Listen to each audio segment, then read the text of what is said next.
What's going on, YouTube subscribers? This is Matt Santa Cruz. Coming to you to make a short video right now regarding the Dallas Cowboys' loss against the Seattle Seahawks. Okay. Now, in particular, I wanted to make this video because it's time to hold Dak Prescott accountable. Accountable for what? Accountable for the crucial mistakes that he makes against top tier teams. Okay? Now, yes, he throws for 400 yards. Yes, he's very athletic. Yes, he has potential to be a great quarterback. However, right now, I have not seen in the 4 or 5 years that he's played, I have not gained the confidence that I had for Tony Romo. Now, let me digress and let me say, as a human being, Dak Prescott is an awesome human being. I have nothing against him as a man. He is he's done awesome, good things, good works for his community in Dallas, Texas, and for I know he has an organization regarding suicide prevention, so that is awesome. But when it comes to football, when it comes to playing the quarterback position, and from what I've seen, and comparing him to the top tier quarterbacks, because if you're a Dallas Cowboy quarterback, you have big shoes to fill. Troy Aikman, right? Tony Romo, right? Those are Hall of Famers. Okay, so we got to compare him to them. And this is I think it's year 4 or 5. So we should be seeing him against top tier defenses come through. We should be seeing it. And against the Seahawks today, he had 2 interceptions, 1 fumble. He was solely responsible for three turnovers. Now people say, oh, it's not him, it's the defense. They gave up 38 points. That is a knee-jerk reaction. When you see 38 points and you automatically assume that the offense scored, and that might be true, but it doesn't tell you why or how.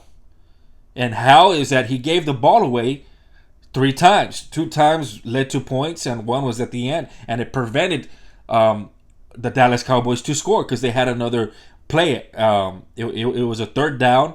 He threw the ball away, and he could have got the ball. If he would have thrown the ball away into the end zone, he could have gotten another try. Okay, and that's what I'm talking about. Now people say, oh, the line wasn't good. He only got sacked twice. And against a top-tier defense, you're going to be under duress. That doesn't mean the offensive line is bad. You're playing against professional athletes who that are known to be tough. So that's the best of the best. So only being sacked twice against a really good defense to me is awesome. And you had enough time in the pocket to throw for 400 yards. I mean, come on. Like he wasn't making all kinds of plays and against the defense, or you know what I mean? Like he wasn't jumping over hurdles every play. He had some good protection. Okay, so I don't agree with that we have a terrible O-line. Maybe it's not as good as it was when he first his first year. That was probably the best O-line the Cowboys has seen in years, right? But it's time to hold him accountable. It's time to say, look, this is they just paid you $30-something million or $130-something million contract or whatever it is, some freaking crazy number, and he wanted $45 million. It's good that him, and I know why Jerry Jones held back, because Jerry Jones seems to me, I don't know the guy personally, but just based on the decisions that he's making, that he makes, and me following the Cowboys and understanding the business side of sports, I know he goes by numbers, and Dak Prescott is in the middle of the road when it comes to numbers. He's not top 5. In his first year, he didn't have any turnovers, and I think that was like in the top the top tier of quarterbacks, which is good because you can't turn over the ball when you're a quarterback. I mean, yeah, you're gonna It's hard to not turn over the ball, have zero turnovers your whole career or whatever. So there's gonna be some, but it's when he has those turnovers that are crucial. It's like they're driving, they're getting momentum, and bad, dumb mistake. Drive, dumb mistake. You know what I mean? It's like they're building, and boom. And it happens a lot that way. So it's time to hold them accountable as Cowboys fans. It's time to open our eyes. I mean, I know there's a lot of people love him. Love. And it's easy to love the guy or to like the guy because of what he's done. It's easy. I understand that. But we can't let that distract us from the production of what's actually going on. Okay? I just looked at the QBR ratings and he's 11. That's middle of the road.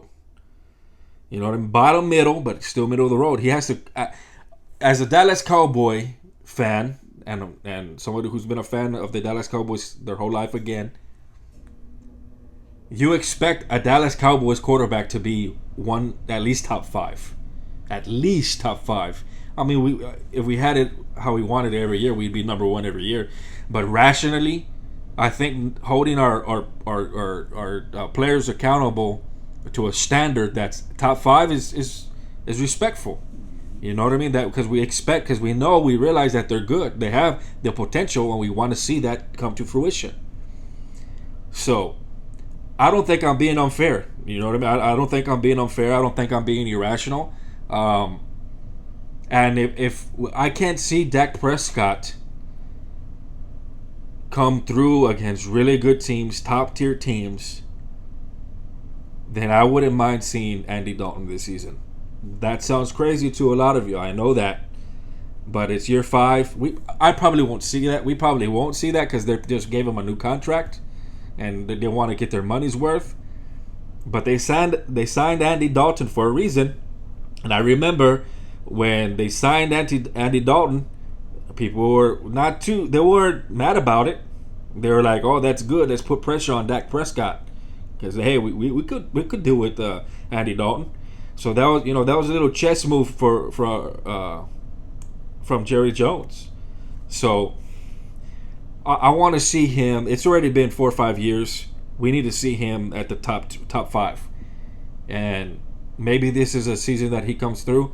But obviously they're not. They're 1-2. They're not playing well, and they've come back. They've come back in certain seasons, and they get on a winning streak, and they win 5 or 6 or whatever. But out of 16 games we got every year with the talent that we got with Dak Prescott, with Ezekiel Elliott, Amari Cooper, we got weapons all over the field. Our defense should be playing better. I don't disagree with that. But when you have a quarterback that throws the ball away twice or gives the ball away 3 times, I mean, come on, that puts a lot of pressure on the defense this year. So defense has to play better, I agree. But Dak Prescott has to play better too. All right? So I'm at Santa Cruz. I'm going to holler at y'all. Bye.